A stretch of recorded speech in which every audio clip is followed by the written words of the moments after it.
आज मेरे भाई की शादी हुई है और मेरी भाभी बहुत ही खूबसूरत है। आज भाभी की फर्स्ट नाइट है, तो मैं भाभी को उसके कमरे तक छोड़ने के लिए भाभी के साथ जा रही थी। मेरे साथ मेरी कुछ और लड़कियां भी जा रही थीं। उन लड़कियों में कुछ मेरी सहेलियां थीं, कुछ मेरी कर्जन थी और कुछ आस पड़ोस और रिश्तेदार की लड़कियां थीं। सुहागरात तो भाभी की थी, पर हम सब लड़कियों के चेहरे पर बहुत ज्यादा मुस्कुराहट थी। भाभी को सजे सजाए बेड पर बिठा दिया। हम लोगों ने बहुत ही खूबसूरत तरीके से बेड को सजाया था। पूरे बेड पर फूलों की पत्तियां बिखरी हुई थीं। मैंने महसूस किया कि भाभी मुझसे कुछ कहना चाहती हैं। अगर आपने चैनल को सब्सक्राइब नहीं किया है तो प्लीज़ चैनल को सब्सक्राइब कर दीजिए ना। आपका एक सब्सक्राइब मुझे बहुत ज़्यादा मोटिवेट करता है, तो प्लीज़ मेरी इस छोटी सी रिक्वेस्ट को पूरा कर दीजिए ना। चैनल को सब्सक्राइब करके बेल नोटिफिकेशन को ऑल पर सेट कर दीजिए। साथ में वीडियो को लाइक करना मत भूलिएगा। आपका अपना ही तो चैनल है, आप इतना तो कर ही सकते हो ना। वो आंखों ही आंखों में मुझे कुछ इशारे कर रही थी। मुझे बहुत ज़्यादा हैरत हुई, क्योंकि भाभी की और मेरी पहले से कोई जान पहचान नहीं थी और ना ही कोई दोस्ती थी। फिर भला भाभी मुझसे क्या कहना चाहती हैं? भाभियां तो अपनी ननद से बात करना भी पसंद नहीं करती, और मेरी भाभी थी कि अपनी शादी के पहली रात में ही मुझे अपना कुछ राज बताना चाहती थी। मुझे बहुत ज़्यादा खुशी मिली। मैंने सारी लड़कियों को कमरे से बाहर भेज दिया और भाभी के पास आकर बैठ गई, और मैंने मुस्कुराते हुए अपनी भाभी से पूछा, भाभी क्या बात है, आप मुझसे कुछ कहना चाहती हो? मेरी भाभी मेरी बात सुनते ही दाहड़े मार मार कर जोर से रोने लगी। उनकी आंखों से गंगा यमुना बहने लगी ही थी। मैंने कहा, भाभी आप क्यों रो रही हो? आखिर बात क्या है? भाभी को रोता हुआ देखकर मैं बहुत ज्यादा घबरा गई।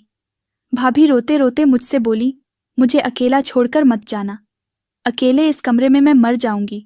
मुझे बहुत ज्यादा हैरत हुई कि आखिर भाभी ऐसा क्यों बोल रही है। मैंने भाभी को दिलासा देते हुए कहा कि भाभी आप क्यों रो रही हैं? आप डरिए मत, ऐसा कुछ भी नहीं होगा। भाई आपको बहुत प्यार से रखेंगे, वो आपको किसी भी तरह का कोई नुकसान नहीं पहुंच जाएंगे। मेरी बात सुनकर भाभी और जोर जोर से रोने लगी थी। अब तो मुझे भी भाभी के इस सवय से डर लगने लगा था। फिर मैंने सोचा कि हर लड़की के जीवन में ऐसा ही होता है। भाई आ जाएंगे तो भाभी भाई को देखकर ठीक हो जाएगी। मैं उठकर जाने लगी तो भाभी ने मेरे पैर पकड़ लिए और मुझसे कहा, भगवान के लिए मुझे इस कमरे में अकेला छोड़कर मत जाओ। मैं मर जाऊंगी, मेरे जीवन में कुछ भी नहीं बचेगा और मैं बदनाम हो जाऊंगी। भाभी की बात सुनकर मुझे बहुत ज्यादा हैरत हुई और मैं भाभी से बोली, आपकी सुहागरात है, मैं यहाँ आपके साथ कमरे में नहीं रुक सकता। और भाभी आपको क्या हुआ है, आप डर क्यों रही हैं? वो आपके पति है और मेरा भाई इंसान है। वो कोई जंगली जानवर नहीं है जो आपके साथ बुरा व्यवहार करेगा। वो बहुत प्यार करने वाला व्यक्ति है। तभी मुझे अपने भाई के कमरे में किसी और की उपस्थिति का एहसास हुआ। मैंने नजर घुमाकर देखा तो मेरे पापा खड़े थे। पापा बहुत ही नफरत से मेरी भाभी को देख रहे थे। भाभी पापा से नजर चुराने लगी। कुछ पल के लिए भाभी और पापा की नजरें टकराती हैं, तो मैंने महसूस किया कि जैसे भाभी की आंखों में एक शिकायत थी। ऐसा लग रहा था जैसे पापा और भाभी पहले से ही एक दूसरे को जानते हैं, और वो आंखों ही आंखों में पापा से कुछ शिकवा कर रही थी। लेकिन पापा की आंखों में नफरत थी। पापा की आंखों में खून उतर आया था। भाभी की तरफ गुस्से से देखते हुए पापा मुझसे बोले कि चलो बेटा, यहाँ से आजकल की औरतों के ये सब ड्रामे हैं। इन्हें भी नहीं मालूम कि तुम कुंवारी हो और कुंवारी लड़कियों के साथ ऐसी बातें नहीं की जाती है। पापा गुस्से से बोलते हुए मेरा हाथ पकड़कर कमरे से बाहर लेकर आ गए। मैंने पापा को समझाते हुए कहा कि पापा भाभी बहुत ज्यादा नर्वस हो रही हैं। मैंने भाभी को समझाया और भाभी ने मुझे ऐसा कुछ भी नहीं बताया। वो तो बस यह कह रही थी कि मैं उनके साथ कुछ देर कमरे में ही रुक जाऊं।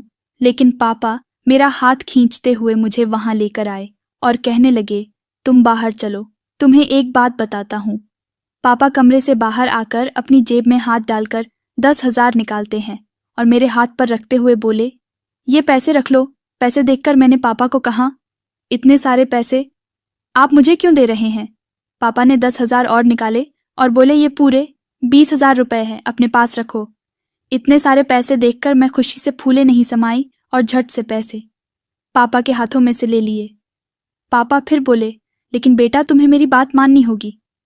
मैं आश्चर्य से बोली, पापा आखिर ऐसी कौन सी बात है, मैं तो आपकी सारी बातें मानती हूँ। पापा बोले कि बस मेरी एक बात मानना कि आज से तुम्हारी भाभी चाहे कितना भी रोए, चीखे, चिल्लाए, लेकिन तुम उसके पास नहीं जाओगी, उसकी बातों पर ध्यान नहीं दोगी। वह शादीशुदा औरत है, अपनी समस्या वो खुद सुलझा लेंगे, तुम्हें उसकी समस्या में पड़ने की कोई जरूरत नहीं है। अच्छा, अब तुम जाओ यहां से। पापा की बातें सुनकर मैंने हाँ में सिर हिला दिया और वहां से जाने लगी। मैंने सोचा कि पापा मेरे साथ आएंगे, लेकिन ये देखकर मुझे हैरत हुई कि पापा तो वहीं खड़े थे। थोड़ी देर बाद मैंने मुड़कर देखा तो पापा भाभी के कमरे में चले गए और अंदर से दरवाज़ा बंद कर लिया। मुझे बहुत हैरत हुई कि मुझे भाभी की कमरे से निकाल कर खुद भाभी के कमरे में चले गए हैं और अंदर से दरवाज़ा बंद करने की क्या ज़रूरत थी। मुझे बहुत गुस्सा आया और मैं गुस्से में मम्मी के कमरे में आ गई। मुझे गुस्से में देखकर मम्मी ने पूछा, क्या बात है नीतू, तुम इतने गुस्से में क्यों हो? मम्मी के इतना पूछते ही मैंने सारी बात मम्मी को बता दी कि पापा ने मुझे भाभी के कमरे से निकाल दिया और खुद भाभी के कमरे में चले गए हैं। मेरी बात सुनकर मम्मी के चेहरे का रंग फीका पड़ गया और फिर खुद को थोड़ा संभाल कर बोली, कोई बात नहीं नीतू, बेटा वो ससुर जी हैं, क्या हुआ? अगर वो अपनी बहू के कमरे में चले गए तो तुम इतना ज्यादा मत सोचो। फिर मम्मी मुझसे बोली, नीतू ऐसा करो, अब तुम अपने कमरे में जाओ और सो जाओ, बहुत रात हो गई है। मम्मी की बातों से मैं संतुष्ट नहीं हुई। जो बात मेरे दिल में बैठ गई थी वो निकल ना सकी। भला पापा मुझे भाभी के कमरे से निकाल कर खुद भाभी के कमरे में क्यों गए हैं? ऐसे ही सोच विचारों ने मुझे उलझा रखा था। मैं कमरे में आ गई और सोने की कोशिश करने लगी, लेकिन नींद मेरी आंखों में नहीं आ रही थी। भाभी का रोता हुआ चेहरा बार बार मेरी आंखों के सामने आ रहा था। आखिर भाभी इतना परेशान क्यों थी? वह इतना क्यों डर रही थी? मुझे प्यास लगी थी तो पानी पीने की इरादे से मैं बाहर किचन में आई। बाहर हॉल में देखा तो भाई सोफे पर बैठे हुए थे, कुछ परेशान दिख रहे थे और सिगरेट पी रहे थे। थोड़ा पास जाने पर मैंने देखा कि उनकी आंखों में आंसू भी थे। मेरे दिल को धक्का सा लगा। भाई को तो इस वक्त भाभी के पास होना चाहिए था और भाई बाहर हॉल में है। इसका मतलब भाई भाभी से खुश नहीं है। मुझे भाई से बहुत हमदर्दी हुई। मैं भाई के पास गई और भाई से पूछा, भाई आप इस वक्त बाहर क्या कर रहे हैं? आपको तो भाभी के पास होना चाहिए था। मेरी बात सुनकर भाई ने मुझे गुस्से से देखा और बोले, तुम भी आई हो? पापा के चमची बनकर जाओ यहाँ से, मुझे मेरे हाल पर छोड़ दो। लेकिन भाई आप ऐसा क्यों कर रहे हैं? मुझे पापा ने नहीं भेजा है, मैंने तो आपको परेशान देखा है, इसीलिए चली आई। भाई गुस्से से बोले, चली जाओ यहाँ से। मेरी आंखों में आंसू आ गए। मैं वहां से पलटने ही वाली थी कि तभी भाई बोले, अच्छा सुनो, किचन से माचिस ला दो। मुझे लगा शायद भाई को सिगरेट जलानी होगी, इसीलिए माचिस मांग रहे हैं। मैं किचन से माचिस लाकर भाई को दे दी। लेकिन ये क्या? भाई की हरकत देखकर मैं दंग रह गई। भाई तो पापा के दिए हुए उपहार को जलाने लगे। पापा ने भाई को एक बहुत ही प्यारी सी शेरवानी गिफ्ट की थी मैं पहनने के लिए, और भाई वही शेरवानी जला रहे थे। मैं एकदम हक्का बक्का सी रह गई थी। जल्दी से आगे बढ़ी और आग को बुझाने की कोशिश करने लगी। आग बुझाते बुझाते मैं बोली, भाई आप ये क्या कर रहे हैं? पापा ने इतने प्यार से आपको गिफ्ट किया है और आप इसे क्यों जला रहे हैं? तभी भाई अचानक गुस्से से मुझसे बोला, नीतू चली जाओ यहाँ से, मुझसे कोई भी सवाल जवाब करने की ज़रूरत नहीं है, अभी के अभी मेरी आंखों के सामने से चली जाओ। भाई का गुस्सा देखकर मैं थर थर कांपने लगी और रोते हुए अपने कमरे में आ गई। पूरी रात मुझे नींद नहीं आई। कहीं 6 बजे जाकर मेरी आंख लगी, लेकिन सुबह 7 बजे मेरी आंख फिर से खुल गई थी। बाहर आई तो देखा पापा बहुत ही सादगी से सोफे पर बैठे हुए थे। मुझे देखते ही बोले, मैं तो अपनी बहू के लिए नाश्ता बनाने जा रहा हूँ। असली बेटियां तो बहुएं होती हैं, बेटियां तो पराया धन होती हैं। पापा के पीछे पीछे मैं किचन में आई तो देखा पापा सचमुच भाभी के लिए नाश्ता बना रहे थे। मुझे देखकर हैरत हुई और पापा को भाभी की इतनी फिक्र क्यों है। मैं पापा से बोली, पापा आप भाभी के लिए नाश्ता क्यों बना रहे हो और आपको भाभी की इतनी फिक्र क्यों हो रही है। मेरी बात सुनकर पापा बोले, वो मेरे बेटे की बीवी है, अगर मुझे उसकी फिक्र नहीं होगी तो किसकी होगी। तुम्हारी माँ तो वैसे ही जहर उगलती रहती है, क्या भरोसा नई बहू को नाश्ता बनाकर दे या नहीं। इतने में मम्मी भी आ गई। वो कुछ परेशान सी लग रही थी। मुझे हैरान परेशान देखकर और पापा को नाश्ता बनाता देखकर मुझे समझाते हुए और बात को टालते हुए बोली, मेरी माँ मुझे कहने लगी, नीतू बेटा तुम ऐसा करो, बाहर जाकर इंतजार करो, मैं तुम्हारे लिए नाश्ता बनाकर लाती हूँ। मेरे घर में सब कुछ अजीब सा हो रहा था, मुझे कुछ भी समझ में नहीं आ रहा था।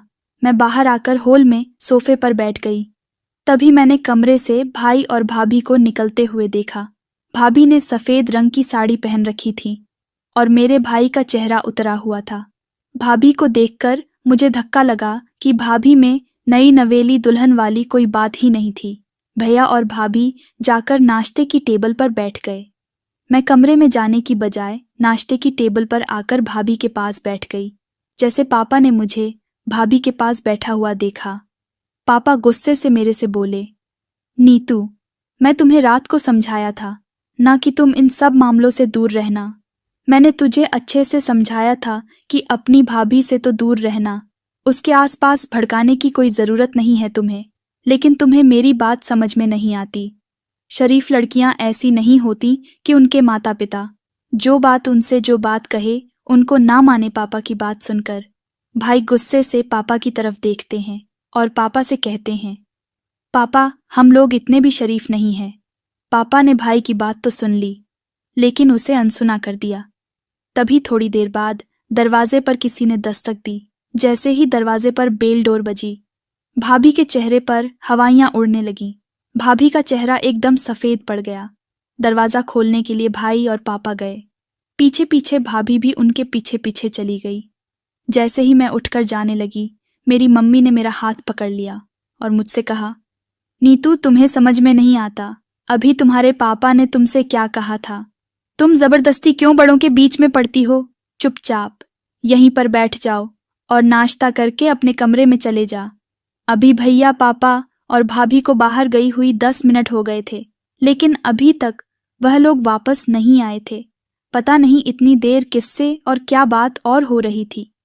बार बार मेरा दिल यही सोच रहा था कि बाहर जो इंसान आया है वो कौन है। तभी अचानक भाभी की मुझे चीखें सुनाई देती है। जैसे उठकर मैं बाहर भाभी की तरफ जाने लगती हूँ, मम्मी मेरा हाथ पकड़ लेती है और मुझे धमकाते हुए कहती है, नीतू तुम्हें समझ में नहीं आता कि तुम इन सब मामलों से दूर रहो। मैंने मम्मी को कहा, मम्मी बाहर चलकर देखना तो चाहिए कि बाहर क्या हो रहा है। अभी इतनी जोर से क्यों रो रही है, आखिर ये सब माजरा क्या है। मम्मी ने मेरी किसी भी बात का कोई भी जवाब नहीं दिया और कहा, कोई ज़रूरत नहीं है बाहर जाने की, तुम्हारे पापा हैं, सब संभाल लेंगे। मुझे अपने घर को बचाना है, उसे तोड़ना नहीं है। बेटा मुझे माफ़ कर दो, मैं मजबूर हूँ, मैं तुम्हें कुछ भी नहीं बता सकती।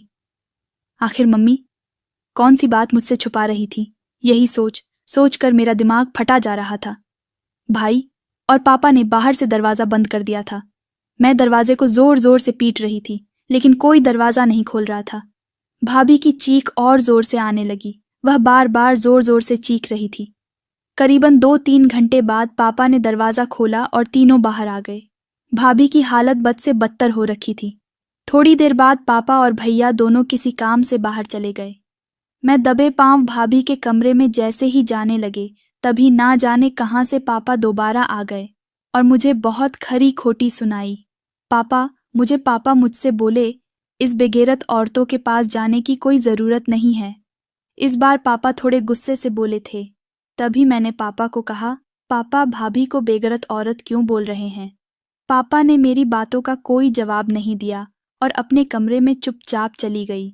मैं गुस्से में ज़ोर से चिल्लाई, इस घर में सुकून नाम की कोई चीज़ नहीं है क्या। आखिर मैं भी इस घर की सदस्य हूँ, कोई मुझे क्यों नहीं कुछ बताता है। मैं अब इतनी भी बच्ची नहीं हूँ कि बड़ों की बातें ना समझ सकूं। मेरे भैया का भी सारे दिन चेहरा उतरा हुआ रहता और उनकी आंखें सूजी सूजी रहती। शायद भैया भाभी को लेकर बहुत रोते थे। एक दिन में भाभी के कमरे के दरवाजे के पास कान लगाकर भाभी की सिसकियों की आवाज़ सुन रही थी। जैसे ही मैं कमरे के अंदर जाने लगे तभी भाभी ने दरवाज़ा खोला और मुझसे कहा, नीतू, मुझे एक पेन और एक कागज़ लाकर दो। मैं भाभी से पूछ रही थी कि भाभी तुम्हारे साथ क्या हो रहा है, लेकिन भाभी ने मुझे कुछ भी नहीं बताया और मुझसे कहा, जितना तुम्हें कहा गया है तुम उतना ही करो, फालतू फटे में टांग फंसाने की तुम्हें कोई ज़रूरत नहीं है। भाभी ने अंदर से दरवाज़ा बंद कर लिया। मैं भी चुपचाप आराम करने के इरादे से आकर हॉल में सोफे पर लेट गई। थोड़ी देर बाद बाहर से भाई आते हैं।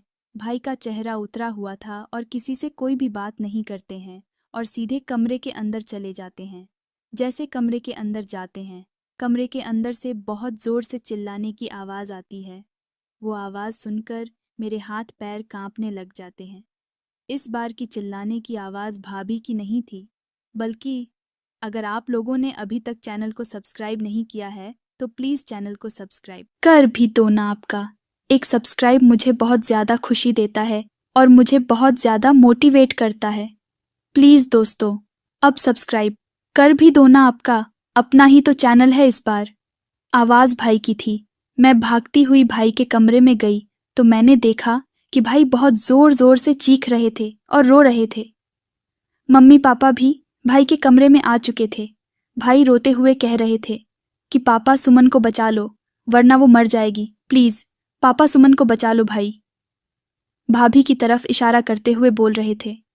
भाभी औंधे मुंह पड़ी थी और उनके मुंह से खून निकल रहा था, जिसे देखते ही मेरे मुंह से चीख निकल गई। भाई जोर जोर से चीखते हुए पापा से कह रहे थे, प्लीज़ पापा सुमन को बचा लो, हमें इसे अस्पताल लेकर जाना चाहिए। लेकिन पापा बोले, नहीं मिक्कू, हम इसे अस्पताल नहीं लेकर जा सकते क्योंकि इसने अपनी मौत को खुद बुलाया है। ये खुद ही अपनी मौत की जिम्मेदार है। इसने खुदकुशी की है। हम इसे अस्पताल लेकर नहीं जाएंगे। इतना कहकर पापा आगे आए और भाभी की खुली हुई आंखों को बंद कर दिया। भाभी अब इस दुनिया से जा चुकी थी। मैं चीखे मार मार कर रो रही थी। मम्मी की भी आंखों से आंसू बह रहे थे। भाभी अब इस दुनिया में नहीं थी। मैं इस सच्चाई को एक्सेप्ट नहीं कर पा रही थी। भाई एकदम बेजान से होकर बेड पर गिर पड़े और भाभी को देखकर जोर जोर से रोने लगे। भाभी का वो मासूम सा और डरा हुआ चेहरा बार बार मेरी नज़रों के सामने आ रहा था।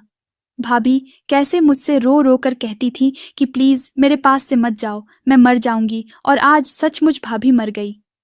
सब लोग परेशान खड़े थे। पापा के चेहरे पर गहरी खामोशी थी। तभी उन्होंने भाई से कहा, मिक्कू सुमन के घर वालों को फ़ोन कर दो, वो इसे आकर ले जाएंगे। भाई ने भाभी के घर वालों को फ़ोन किया तो भाभी के घर वाले गुस्से से चीखते चिल्लाते हमारे घर आ गए और भाई पर इल्ज़ाम लगाने लगे कि हमारी बेटी को तुमने मारा है, तुम हो इसके कातिल। वो बोल रहे थे कि हमारी इतनी सुंदर सी बेटी, और कहा तुम मामूली से शक्लो सूरत वाले आदमी चिढ़ते थे तुम हमारी बेटी से, क्योंकि लोग कहते थे कि हूर के पल्लू में लंगूर। शायद इसीलिए तुमने हमारी बेटी को जान से मार डाला। जब उसको रख नहीं सकते थे तो उससे ब्याह ही क्यों किया था। हम हमारी बेटी का पोस्टमार्टम करवाएंगे और पुलिस में रिपोर्ट करेंगे कि तुमने हमारी बेटी को मारा है। भाभी के मायके वाले भाई को धमकाकर उन पर इल्ज़ाम लगाकर अपने जा चुके थे। पापा भी किसी गहरी सोच में डूबे हुए थे। पापा ने हम सभी को भाभी के कमरे से बाहर निकाल दिया तो और कहा, तुम सब लोग बाहर जाकर बैठो। हम सब के बाहर जाने के बाद पापा ने अंदर से कमरे का दरवाज़ा बंद कर लिया और अंदर ही बैठ गए। ये बात मुझे समझ के बाहर थी कि आखिरकार पापा भाभी के कमरे के अंदर क्यों बैठे हैं। भाभी के मायके वाले भाभी की बॉडी ले जा चुके थे, लेकिन पापा अंदर ही कमरे में बैठे हुए थे। न बाहर आ रहे थे, न किसी को अंदर आने दे रहे थे। कुछ देर में हमारे घर पर पुलिस आ गई और पापा घर के किसी भी सदस्य को अंदर नहीं आने दे रहे थे, लेकिन पुलिस को अंदर आने दिया। पता नहीं पापा ने पुलिस को कमरे में घूम घूम कर सारी चीजें दिखा रहे थे। पुलिस सारे कमरे की तलाशी लेने के बाद जा चुकी थी। मम्मी और भाई का रो रो कर बुरा हाल हो चुका था। भाई पापा भी चुपचाप से बैठे थे। आखिर मुझसे रहा नहीं गया तो मैं गुस्से से फट से बोल पड़ी, तुम लोग मुझे कुछ बताते क्यों नहीं हो? घर में ये सब क्या चल रहा है? मुझे कुछ भी मालूम नहीं है। अब मैं इतनी भी बच्ची नहीं हूं कि घर के मामले में दखल ना दूं। मेरी भी शादी की उम्र है, मुझे भी हक है घर में क्या हो रहा है क्या नहीं, ये सब कुछ जानने का। और आप लोग हो कि मुझे कुछ बताते ही नहीं हो। पापा कुछ देर तक मेरी तरफ देखते रहे, फिर हाथ पकड़कर मुझे अपने पास बिठाकर बोले, नीतू, मैं तुम्हें सब कुछ बताता हूं। ये कहते हुए पापा ने एक पत्र मेरी तरफ बढ़ा दिया। पत्र हाथ में लेते ही मैं फौरन पहचान गई कि ये वही कागज था जो कल रात मैंने भाभी को दिया था। मैंने वो खत लिया और उसे पढ़ने लगी। उस खत को पढ़ते पढ़ते मेरे पैरों के नीचे से जमीन सी निकलती जा रही थी। उस पत्र को पढ़ना मेरे लिए बहुत ज्यादा मुश्किल हो रहा था। आंखों के नीचे अंधेरा सा आ रहा था। भाभी की सच्चाई जानकर मेरे आंखें फटी की फटी रह गई थी। खत को पढ़ने के बाद मुझे समझ में आ गया था कि भाभी उस दिन मुझे अपने साथ रुकने के लिए क्यों कह रही थी। वो क्यों कह रही थी कि मैं बदनाम हो जाऊंगी, मैं मर जाऊंगी, मुझे बदनामी से बचा लो, मुझे मरने से बचा लो। और आज भाभी सचमुच मर ही गई है। मैंने वो खत पापा के हाथों में पकड़ा दिया और कांपते हुए लहजे में पापा से बोली, पापा, लेकिन उस इंसान का नाम तो आपने बताया ही नहीं जो इन सब के पीछे जिम्मेदार था। पापा बहुत ही उदासी से बोले, नीतू, क्या तुम भी अपने भाई की तरह मुझे ही वो कसूरवार समझ रही हो? मैं बोली, नहीं पापा, मैं आपको कसूरवार नहीं ठहरा रही हूं। आप तो कोई गलती कर ही नहीं सकते हैं। मुझे अपने पापा पर पूरा भरोसा है, लेकिन कोई तो है जो इन सब का कारण बना हुआ था। तभी पापा ने मुझसे कहा, वह काम पुलिस का है, पुलिस उसे देख लेगी। हम शरीफ लोग हैं। हम सब लोग बातें कर ही रहे थे कि तभी भाई आए और अचानक से पापा के पैरों पर बैठ गए और रोते हुए बोले, पापा मुझे माफ कर दो, मैंने आप पर शक किया। मुझे नहीं पता था कि सुमन ऐसी औरत है। जब उसने आप पर इल्जाम लगाया तो मुझे उसकी बातों पर विश्वास हो गया था। सुमन ने रोते हुए मुझे बताया कि तुम्हारे पापा मुझे डराते हैं, धमकाते हैं और मेरे साथ नाजायज संबंध बनाते हैं। सुमन ने मुझे अपने करीब तक नहीं आने दिया और ना ही मुझे पति का दर्जा दिया था। उसने मुझसे कहा था कि अगर आप मेरे करीब आए और मुझसे रिश्ता बनाने की कोशिश की तो तुम्हारे पापा मुझे मार डालेंगे और मेरे घर वालों को भी मार डालेंगे। उन्होंने मुझे धमकी दी है कि मेरे बेटे से दूर रहना। मुझे सुमन की बातों पर ना चाहते हुए भी यकीन हो गया था। इसीलिए उस रात में बाहर परेशान सब घूम रहा था। मैंने आपके दिए हुए गिफ्ट को भी आग लगा दी थी। मैं बहुत ज्यादा तनाव में था, लेकिन मरते हुए सुमन ने मुझे सब कुछ बता दिया था कि तुम्हारे पापा बेगुनाह हैं। तुम्हारे पापा को तो मैं जानती भी नहीं थी, बल्कि मेरा रिश्ता तो मेरे फ्रेंड से था। वो मेरे साथ मेरे कॉलेज में ही पढ़ता था। हम दोनों में आपस में प्यार हो गया था और हम दोनों पति पत्नी की तरह रहने लगे थे। शादी नहीं हुई थी, लेकिन जल्दी ही शादी करने वाले थे। लेकिन तब तक तुम्हारी शादी मेरे साथ हो गई थी। सुमन ने बताया कि उसका बॉयफ्रेंड उसे अब धमकाने लगा था। वो उससे कहता था कि अगर तुमने अपने पति के साथ संबंध बनाए तो मैं तुम्हें जान से मार दूंगा। तुम्हारी कुछ तस्वीरें मेरे पास हैं तो वायरल कर दूंगा और तुम्हें बदनाम कर दूंगा। और उस दिन जब सुमन का बॉयफ्रेंड दरवाजे पर वो सब तस्वीर फेंक कर गया था तो मुझे विश्वास हो गया था कि सुमन झूठ बोल रही हैं। मैं बहुत ज्यादा शर्मिंदा था। मैंने अपने पापा पर शक किया और इसीलिए गुस्से में मैंने सुमन पर हाथ उठाया था। पापा, आपने बहुत अच्छा किया था जो पुलिस को सब कुछ सच सच बता दिया था और वो सुमन का लिखा हुआ खत पुलिस को दिखा दिया। अब शक की तो कोई गुंजाइश ही नहीं है। सब साफ हो गया था कि सुमन ने सुसाइड किया है और सुमन के सुसाइड की वजह उसका बॉयफ्रेंड है। वो औरत तो जाते जाते भी हमें बदनाम कर जाती। मैं हैरानी से भाई की तरफ देख रही थी। तभी अचानक मैंने पापा से पूछा, लेकिन पापा, उस दिन आपने मुझे भाभी के कमरे से निकालकर खुद भाभी के कमरे में क्या कर रहे थे? पापा बोले कि मैं उस दिन सुमन को किसी से फोन पर बात करते हुए सुना था कि उसकी सारी फोटो उसे वापस कर दो। वो अपनी जिंदगी की नई शुरुआत करना चाहती है।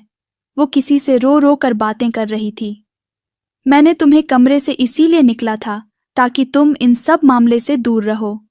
मैं सुमन से बात करके मामले की तह तक पहुंचाना चाहता था। मैंने सुमन से प्यार से पूछने की कोशिश की, लेकिन उसने मुझे कुछ नहीं बताया। उल्टा वो मुझ पर गुस्सा करने लगी कि आपको शर्म नहीं आती।